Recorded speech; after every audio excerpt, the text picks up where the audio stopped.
Folks, buckle up because what I'm about to lay out in this video will show what is really happening behind the scenes when the cameras are out of sight.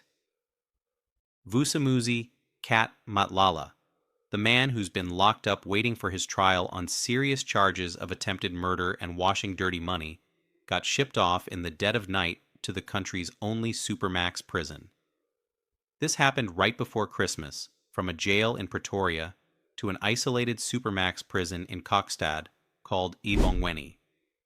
The prison bosses say it's just normal business. But this stinks of a setup to keep a man who is about to talk and expose some of the most powerful people in South Africa. They want him quiet about some ugly secrets involving these upper echelons.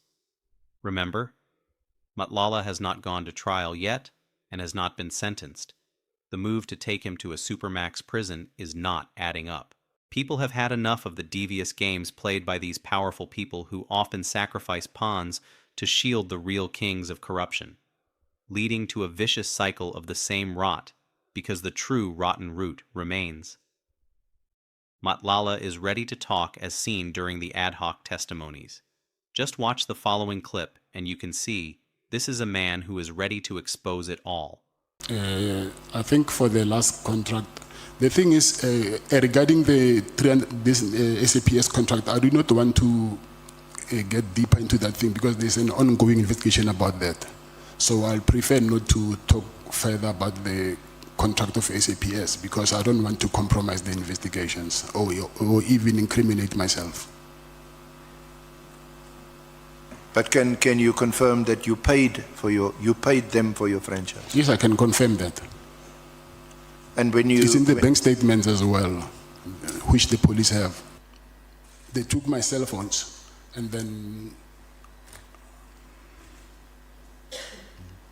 they start asking me questions. They're saying to me, where is Jerry? I said, I don't know also, I just heard that he's been kidnapped, and then they said also... Did they tell you that was the reason why they were there, they were searching or looking for Jerry? Yes, they mentioned Jerry, yes. And then after that, they start asking me about police. Who do I know in the police force? And I said to them, I know quite a lot of police because I've got a contract with these people, so I've got most of their contact details because we had to call them to arrange to do medical assessment. And then they said, do you specifically know General Sibia? And then I said, yes, I know him because I met him. So when do you meet him and where do you meet him? I met him on the 23rd of December. It was in Durban at the Beverly Hills Hotel. Okay. Is that the first time you meet him? Mr. Bekele? Yeah. Yes. You didn't know him before then, other than being previous Minister of Police?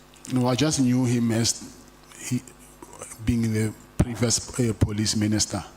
Yeah. Okay.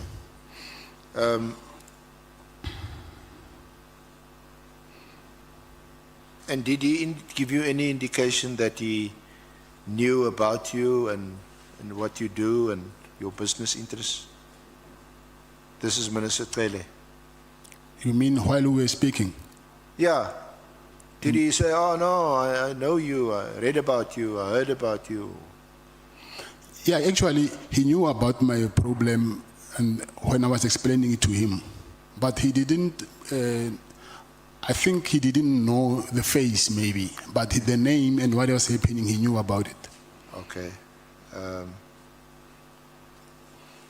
So when you met him, was it your impression or clear impression that he knew about these raids on your property? No, he told me when I was explaining him my problem. He was aware of it. He was aware of it, okay. And then you say at paragraph 37 in the last line that Minister Tele then requested you to withdraw the court proceedings. And you describe it here as a gesture of goodwill, and he assured you that he would assist. Yes. You confirm that what he said? Yes, he said to me, before he will talk to his people to stop harassing me, I must withdraw this court interdict. And then it was the night before the matter was supposed to sit in court. And then I called my then lawyer. I gave him those instructions that he must just cancel everything. And then I've cancelled everything. And then he took a phone in front of me. And then he said to me that he's calling Lieutenant General Kumalo. And then he called him while I was with him. And then he told him that, listen, this guy, he just got between a Zulu war, but he's not a threat to us in any way whatsoever. But obviously, I couldn't hear on the other end what Mr. Kumalo was saying to him. But after the call, he said to me, it's okay, when you go back to Pretoria, you can go to the police station and fetch your firearms.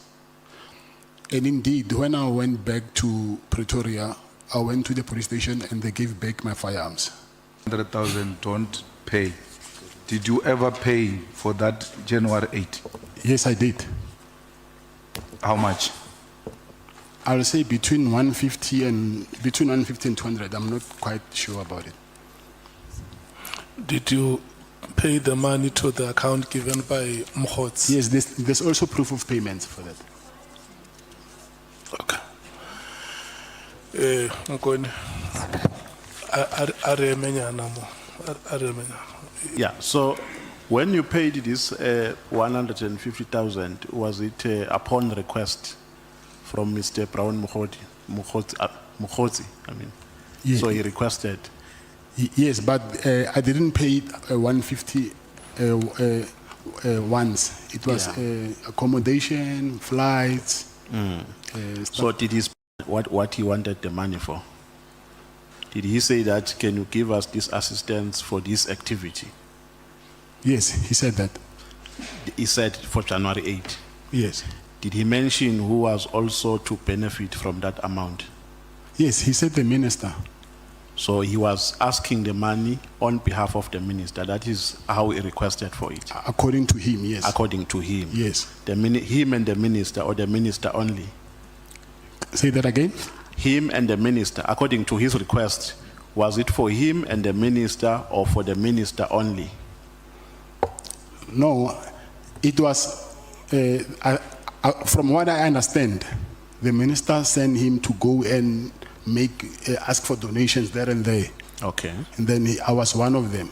Okay. And then he asked me that money so I can donate for them for this January 8th thing of theirs. So I don't know who was going to benefit there. So you just send the money, you don't know how it was spent and on what? You don't know. You just sent it. Okay, the flights, I paid them directly. I knew this is what the flights, because he sent me the ID numbers. Okay. So I have them on my WhatsApp chats. So which ID numbers did he send? For who? For different people. For different I people. think maybe 10 or I don't remember how many people. The ID number also has, I assume, when you book for a person, you use an ID number and full names. He sent me copies of IDs. Okay. So was an ID of the minister part of those copies? No. It wasn't? No. Okay, thank you, Chair. General Tele said you called him, you met him, told him Mkhotsi told you that Mkhunu wants to be a president, and therefore they need you to finance the campaign of Mkhunu. And they told you not to work with Tele and make sure you close Tele out and Zuma out. Don't tell them these issues. And from there, you need to keep on giving him information, because when we asked him, why do you keep Matlala close to you? He said, no, I kept him close because he was bringing information from Mkhunu to my side. So I can't let him go because he's giving me information. He said that under oath. And now you are saying he's the one who came with the information, the opposite of what he told us. So effectively, I'm asking you, Mr. Matlala, did former Minister Tele lie under oath about those issues in relation to your name? Yes, he lied under oath. Thank you. If he was asking, he was seeking information, why would he even ask me to ask my protectors to take him and his wife to a wedding somewhere in Lanseria? So that there was no way from me sending my protectors to drive him to a wedding. There was no way he will get information from those guys. He don't know them. If he wanted information, he was supposed to all the time make sure that I'm with him so that he can seek information from me. But it was for his own benefit. I even gave him even money. If you are here to seek information, that money declare it somewhere that okay, this guy gave me this money, and then. But since we know that for him we want information, I had to ask money from him. I don't think he even declared that money. I gave him money twice. Yeah. How much did you give him, the first one and the second one? I gave him 300,000, and then on the second occasion I gave him 200,000. This was at the ad hoc committee. What do you think he will do during his trial when he knows everything is on the line? There are powerful people who know this, and they are afraid what the talking kingpin might say next will definitely bury them during his trial. It's time we call this what it is. A blatant attempt to bury a guy who might spill the beans on corruption that goes all the way to the top and potentially the highest office in South Africa. If you're fired up about exposing this potential sabotage like I am, hit that subscribe button right now to stay in the loop on stories that matter. Give this a like if you agree this needs more eyes on it, and drop a comment below. Tell me what you think about this prison transfer. Your voice counts, so let's get the conversation going. Now, let's break this down plain and simple. Matlala has been sitting in remand, that's just fancy talk for being held before your trial, since May 2025. He's accused of some heavy stuff, but a decision to get him slammed into the harshest prison in the land before trial definitely raises alarms. Listen, I'm not saying the kingpin does not deserve this treatment. What I'm against is the same play being played right in front of our eyes where a crime boss who is ready to talk is silenced through a devious plan which looks like the right thing is being done. If South Africa need real change, the root of the evil must be uprooted from the very bottom. Ibongweni isn't your average lockup. It's built for the absolute worst offenders. Think serial killers or gang bosses who are a real danger even behind bars after trial and convictions by juries and judges. Not by a call from higher-ups potentially protecting their own skin. It's got round-the-clock watching, almost no contact with anyone, and rules so tight you can barely breathe. Listen to how it's described here by other notorious criminals. It's the home of the condemned, designed to keep hardened convicts away from society. It's the only one of its kind in Southern Africa. Inmates are under strict surveillance in the high-tech Ebongweni Ultra-Maximum Correctional Center. They spend 23 hours in solitary confinement, and this is the only sunshine they see for an hour in a small courtyard during their exercises. This is the worst prison I've ever been in, whether it's in Nigeria or in Angola or anywhere. This is the worst kind of place you can keep anyone. The late Mozambican national Ananias Mate, known as the Houdin of Supermax, tried to break out of Ebongweni. He tried to cut the glass, and then he tried to unscrew on the top, as you can see, but all that was in vain. So it's the way he left it? Yes. Were you surprised that he attempted to break out? That was the first attempt in this center. I'm gonna be brutally honest. I'm not saying I regret it because my whole life shaped the person that I am today. But what I know for a fact, if I could have changed some things, I wouldn't be here where I am now. Why dump a guy who's not even sentenced there? It doesn't add up, and the people in charge aren't giving straight answers. The Department of Correctional Services, those are the folks running the prisons, came out on December 30th, 2025, saying the move was based on security checks, safety worries, and just running things smoothly. They mentioned a time back in July when Matlala got caught with a smuggled phone in his old jail. Okay, that's a rule break. But is that enough to ship him 1,000 kilometers away to a place where he might as well be on another planet? I call bullshit. Plenty of inmates sneak stuff in, but they don't all get this treatment. This feels targeted, like they're picking on him because of who he knows and what he might say. Listen to this man as he breaks down the potential cover-up with this move. Hey guys, I think ngihlanganise izinto ezi-3 quickly. Sesiyawuvala unyaka bafethu. Kate Matlala, we all know he has been taken to Ebongweni, yabo? Angifuni ningisiwe ke. So he has been taken to Ebongweni eKokstad. Remember uKate ukuthi one usase kwi trial yabo ye attempted murder ye girlfriend. That's a huge case anayo namanye ama cases ahlanganisele, but this one bekayenza kwimadlanga ayihlangananga ne attempted murder, it's something else. So icase eyenza ukuthi abe sejail, it's attempted murder. So today ngibhale into that is there on media, so ngifuna ukuthi niyoyibheka ukuthi izinto lezo zoyi-3 lezi engizikhulumayo ezikhona. So khona izinto ezi-2 kuloku move kukaMatlala, because remember omunye uzothi hayi cellphone yakhe yangena ejele. Hey, we have friends abasemajele, guys, we have friends abasemajele. They text us now and then befuna ama-airtime, abanye befuna imali, bafuna this. We have friends, mina nje I have friends angazi emajele amangaki. Hey, nqwabe amajele mfethu nginabangani khona, abanye bakufonela nini, sowufonelwa umuntu ongasiyo ifriend yakho sekayakuroba.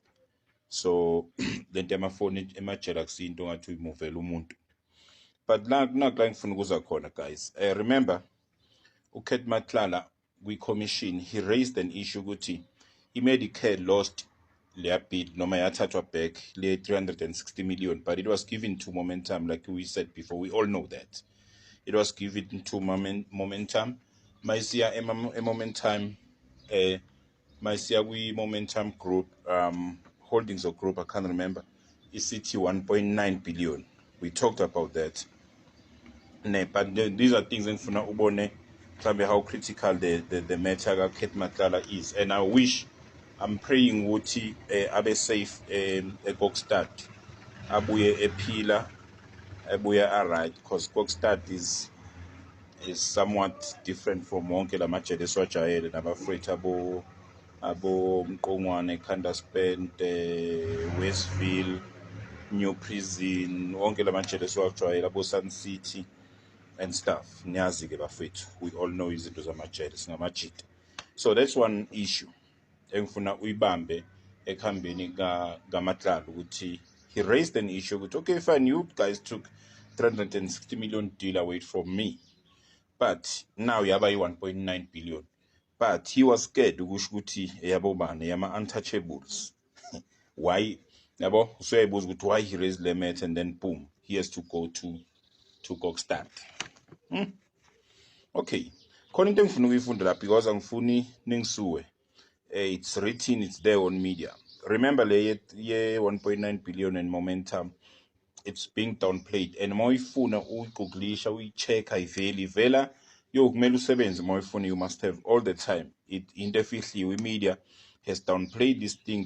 The officials have actually downplayed lento ebikhulunywa uMatlala ne. Now the media says explosive revelations have emerged at Madlanga Commission. That's a point number 2, where evidence presented on Tuesday revealed that controversial Gauteng businessman Vusi Matlala, currently facing attempted murder charges, shared or major charges. He shared confidential document containing President Cyril Ramaphosa's personal details with the top police officials. And then the messages were from Matlala's phone. So I understand ukuthi kune information abangakasitsheli yona etholakale uMatlala ayishare nephoyisa thizeni. So these are big things uMatlala azenzile. Kune information involve ubaba President Cyril Ramaphosa esingayazi ke as yet. But these things zibhalwe phansi so that you guys don't sue me. Ngathole sithoyile out bayishayile. Ikhuluma izinto wrong, it's there on media, so izinto esiyithola ku media. So number 2, very serious one now. Oh, this is serious as well. All these things are serious. No, namhlanje ngishare izinto ezincane. No, asibambe la. But mhlambe uyazibuza ukuthi why. So kuwe as umuntu nje ufuna ukwazi current affairs ukuthi why would a person ose case in attempted murder engagwetshwa ahanjiswe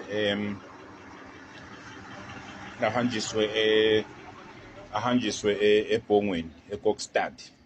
I'm not saying that kumelanga azi, but hey, I think there is lots of people futhi ngeke uzothi ayiphila kahle unama favors njengoba ngisho ukuthi amafoni ayangena ejele. 2 ngeke uzothi unama favors uphila kangcono. Lezo zinto zenzeka mpethu njengoba ngitshela nje we know izinto eziningi ngamajele, but kunezinto eziningi obona ukuthi la sekonakele. The timing is also super suspicious. They did this on December 21st, right in the middle of the holidays when everyone's distracted with family and festivities. No big announcements, no heads up, just poof, he's gone. By the time word got out, it was too late for much fuss. If this isn't a sneaky way to dodge questions, I don't know what is. His trial kicks off in January 2026 in Pretoria, and now he's stuck way down in KwaZulu-Natal. He'll have to be flown or driven back and forth. When a criminal is still in pre-trial state, they are mostly kept near the area of their trial. Matlala is mixed up in probes about corruption. You know, when officials and bigwigs steal or cheat the system. He's tied to something called the Madlanga Commission, which is digging into state capture, where outsiders basically hijack government decisions for their own gain. If Matlala talks, he could name names and expose a web of crooks in high places. By sticking him in Ibongweni, where contact is super limited, they're making sure he can't chat freely with anyone outside. No easy phone calls, no quick visits. It's like putting a muzzle on him. This isn't about keeping things safe. It's about protecting the guilty from getting caught. As this story develops, I will continue to update you on what is really happening in South Africa. Subscribe to support the channel, and don't forget to like and share the video. I will see you on the next one.